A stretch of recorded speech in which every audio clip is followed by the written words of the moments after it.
Imagine watching months of hard work go up in flames, not by accident, but because someone chose to destroy it. That's exactly what happened when a bitter HOA board member decided my backyard corn harvest was an eyesore that didn't belong in the neighborhood. But when her petty power play sparked something far bigger than she ever expected, the consequences came crashing right to her doorstep. How far can an HOA go before their own rules turn against them? When I first moved into that quiet little neighborhood, I thought I had found the perfect escape. Rows of tidy houses lined the streets, families waved as they passed by, and the air carried that false promise of peace you only get in communities that look too perfect from the outside. My property sat at the very edge of the subdivision, backing up to a stretch of open land where the soil was rich, dark, and begging to be worked. I didn't move there for appearances, though. I moved for the chance to live, simply to grow what I ate, to put my hands in the dirt, and to keep traditions alive that had been in my family for generations. That's why I planted corn. Not just a few stalks for decoration, but rows of golden green, tall and proud, stretching across my backyard like a private field of my own. Every morning, I'd step outside with a cup of coffee, breathing in the smell of earth and dew, watching the stalks sway in the breeze. It was my sanctuary, a reminder that I didn't need much to feel grounded. At first, the neighbors seemed curious more than anything else. Some would stop and ask if I really planned to harvest it, or if it was just for looks. I'd smile and explain how much I loved gardening, how my family had always relied on what we grew, and how fulfilling it felt to carry that tradition forward. Most nodded politely. A few even said they admired the dedication. But there was one neighbor who didn't share that admiration. She lived 3 houses down, a permanent scowl etched into her face, the kind of woman who made it her mission to know and control every detail of the community. You could tell from the way she spoke that the HOA wasn't just a board to her. It was a throne. At first, it was little things. A comment here, a glance there. She'd walk past my yard and mutter about standards or property values, though never directly to me. Sometimes I'd catch her standing at the edge of the street, arms folded, watching my corn like it was a crime scene. I brushed it off, thinking maybe she just wasn't used to seeing something so different in a neighborhood where lawns were clipped short and flower beds looked like they came straight from a catalog. But over time, her disapproval became impossible to ignore. Letters started showing up in my mailbox, the kind with the HOA's letterhead at the top, warning me about violations I'd supposedly committed. First, it was the unsightly height of vegetation, then non-conforming landscaping.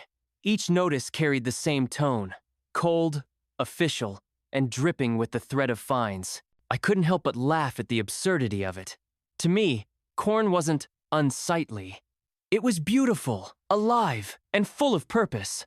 To her, it was a personal insult, a mark against the neighborhood's carefully polished image. I told myself not to take it personally, but the truth is, it was personal. And while I thought I could simply ignore her disapproval and go on with my life, I had no idea just how far she was willing to go to make her point. Because this wasn't just about corn, this was about power. And in her mind, she was about to show me exactly who had it. The first letter was irritating. The second was insulting. By the third, it became clear this wasn't just about paperwork, this was war. The HOA, led by the woman I'd come to know as Karen, had decided my cornfield was their personal battleground. Each week, a new violation notice arrived, folded neatly, but sharp as a knife. The words were always the same. Failure to comply. Threat of fines. Violation of community standards. The fines weren't outrageous at first. $50 here, $100 there, but the message was clear. Pay up or tear it down. At first, I thought it was laughable. Surely no one could seriously claim that a few rows of corn were destroying property values. My neighbors didn't seem to care. In fact, some even complimented how lush and green my backyard looked compared to their trimmed, lifeless lawns. But Karen cared, and she had the board's letterhead to back her up. When I ignored the letters, she escalated. Suddenly, the fines doubled, then tripled. I was accused of refusing to maintain uniform appearance standards. They even claimed my corn attracted pests, though I hadn't seen so much as a raccoon near the stalks. Every excuse sounded more desperate, but each one carried a heavier threat, and it didn't stop at paper. One morning, I woke up to find a bright orange sign staked right into my front yard. It screamed, "Violation, remove non-conforming landscaping immediately." It wasn't just a notice anymore, it was public shaming. Anyone driving through the neighborhood could see that my property had been marked. I yanked the sign out of the ground, furious. That night, I lay awake wondering how someone could hate something so harmless, so personal, with such intensity. But deep down, I knew this wasn't about corn. This was about control. Karen wasn't just flexing HOA rules, she was trying to break me. And things only got uglier. A week later, I caught her standing by my fence, clipboard in hand, jotting down notes while she peered into my backyard. When I stepped outside and asked what she was doing, she didn't even flinch. "Documenting violations," she said flatly, before walking away as if she owned the ground she was standing on. It wasn't just harassment anymore. It was surveillance. Not long after, I got a notice claiming that my shed, the one I'd built years before, long before she'd even joined the board, was also out of compliance. They wanted me to repaint it to neutral tones. Another fine followed. Then came accusations that my compost bin was unsanitary. Even though I maintained it carefully, piece by piece, she was trying to dismantle my way of life. The absurdity might have been laughable to an outsider, but to me it was suffocating. Every time I opened my mailbox, my stomach knotted. Every time I saw her car crawl past my house, my pulse spiked. She wasn't just enforcing rules, she was stalking, scheming, waiting for me to slip. And then, the rumors started. Neighbors whispered that Karen had been telling people my corn was attracting rats, that it was a fire hazard, that I was running some kind of illegal farm operation out of my backyard. None of it was true. But when lies are repeated enough, they start to stick. Some neighbors stopped waving. Others avoided eye contact altogether. That isolation was the cruelest part. She wanted me boxed in, alone, without support, and for a while, it worked. But what she didn't expect was my stubbornness. I refused to tear down the corn. Instead, I doubled down, carefully tending every stalk, watering them, protecting them from storms. If she wanted a fight, she was going to get one. I started documenting everything: photos of my yard, logs of every letter, every fine, every ridiculous claim. If it came down to it, I wanted proof of her harassment. But she wasn't finished escalating. Late one evening, I noticed movement outside my window. When I looked, I saw her again, this time, not with a clipboard, but with her phone out, snapping photos through the slats of my fence. That was the moment I realized just how far gone she was. This wasn't rule enforcement. This was obsession. The next morning, another letter arrived. This one was different. It wasn't a fine. It was a threat of legal action. If I didn't remove the corn by the end of the month, the HOA would sue. My hands trembled as I read it. A lawsuit over corn. Something so simple, so pure, had turned into a legal nightmare. I pictured endless court dates, draining money into lawyer fees, all because one woman couldn't stand to lose control. But as desperate as I felt, I wasn't ready to give in. I began looking into HOA laws, reading case after case of homeowners pushed to their limits. Some had lost, some had fought back. The more I read, the more I realized Karen was stretching the rules. She wasn't just misusing her authority, she was weaponizing it. And sooner or later, that kind of arrogance leaves cracks. I didn't know it then, but those cracks were about to split wide open. Because one night, when I least expected it, Karen made the mistake that would change everything. I woke up to the faint smell of smoke. At first, I thought maybe it was from a distant barbecue.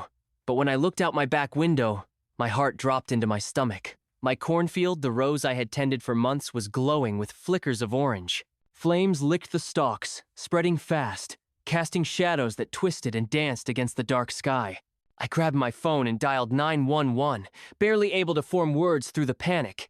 The fire was growing, the heat pressing against the glass as I shouted for help. Within minutes, the sound of sirens cut through the night, red and blue lights flooding the street. Firefighters rushed into my backyard, dousing the flames before they could spread to the house. Neighbors poured out of their homes, drawn by the chaos. And standing in the crowd, her face pale and twisted, was Karen. I'll never forget the look in her eyes, wide, darting, desperate. She wasn't angry anymore. She was terrified. Because deep down, she knew. She knew that this time, she had gone too far. And the entire neighborhood was watching. The fire itself was frightening enough, but the fallout was worse. The next morning, the neighborhood was buzzing. People stood in clusters at the end of the street, whispering, pointing, replaying the chaos of the night before. My cornfield was gone, reduced to blackened stalks and ash. The smell of smoke still clung to the air, heavy and bitter. But what lingered most wasn't the destruction, it was suspicion. Because everyone knew the fire hadn't started on its own. The firefighters had been thorough. They'd questioned me, inspected the damage, and taken careful notes. And when they turned their attention to Karen, something in her composure cracked. She stumbled over her words, offering half-baked explanations about accidents and spontaneous combustion. But corn doesn't burst into flames on its own, not on a windless night. Not with burn patterns leading directly from the fence line where she'd been seen pacing. For once, her authority didn't shield her. As the crowd gathered, the fire chief pulled her aside in full view of the neighbors. His voice carried as he asked her pointed questions.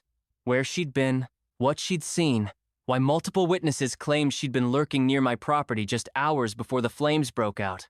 Her face flushed red, her hands trembling as she fumbled with excuses. And that was when I realized this wasn't just my fight anymore. The entire neighborhood was watching her unravel. One by one, neighbors who had once stayed silent began speaking up. A couple admitted they'd seen her snooping around their yards, snapping pictures without permission. Another mentioned she'd filed petty complaints about their Christmas decorations. Someone else said she tried to fine them for leaving a garden hose coiled improperly on the lawn. For years, she had ruled by intimidation. But now, the smoke and sirens had stripped away the illusion of control. The whispers grew louder, turning into accusations. You could see the panic in her eyes as the power she'd clung to slipped through her fingers. And then came the final blow. A firefighter, clipboard in hand, addressed the crowd. This fire was no accident. Someone deliberately set it. We'll be conducting a full investigation, and if we find evidence, charges will follow. His words hit the street like a hammer. Heads turned toward Karen.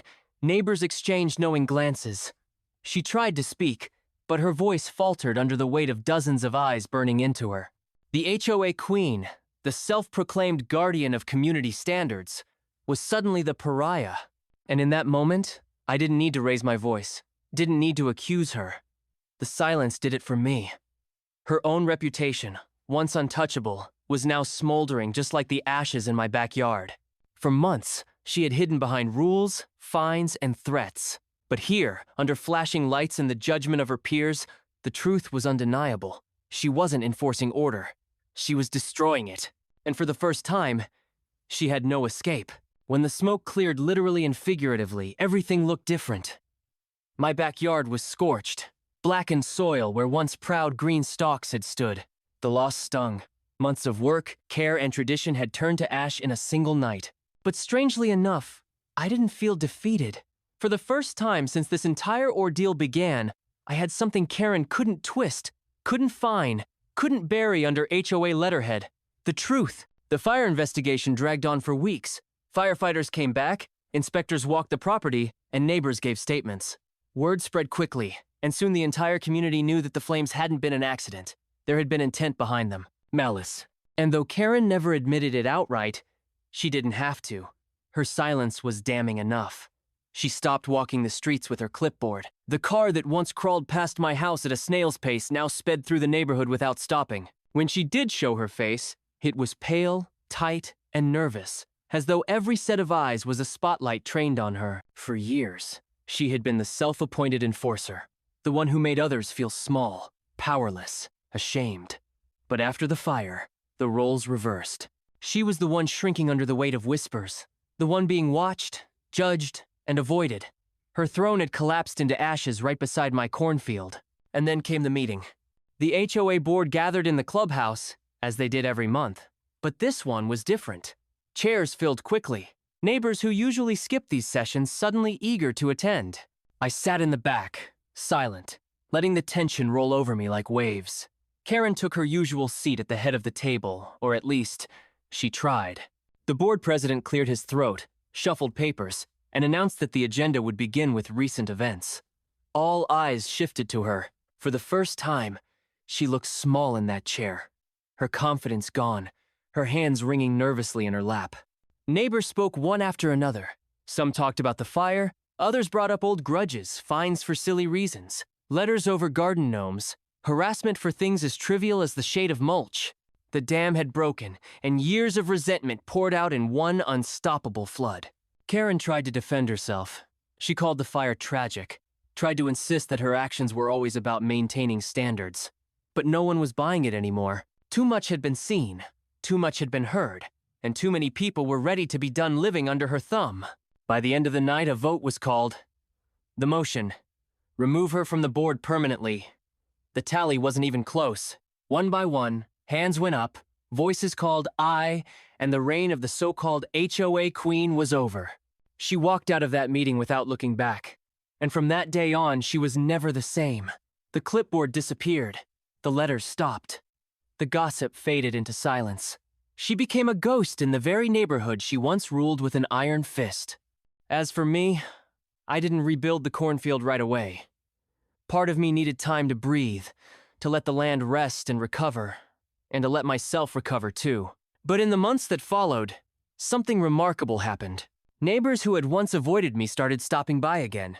Some offered words of encouragement, others shared their own stories of Karen's overreach. For the first time, I felt like part of the community, rather than an outcast. And then, in spring, I planted again. This time, it wasn't just me out there in the soil. A few neighbors offered to help. Kids ran along the rows, laughing as they dropped seeds into the earth.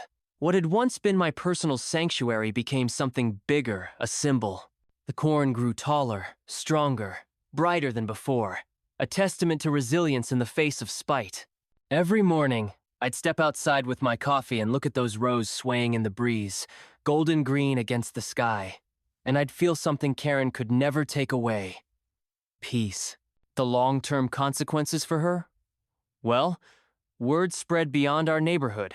She lost credibility not just here, but in nearby communities where she'd boasted about her dedication to HOA leadership. Some say she tried to join another board later, but no one wanted her. Once your reputation burns, there's no rebuilding it. And maybe that's the real lesson here. Power, when abused, eventually collapses under its own weight. You can find people, threaten them, even scare them into silence for a while, but sooner or later, truth and community catch up. The harder you squeeze, the faster control slips through your fingers. It.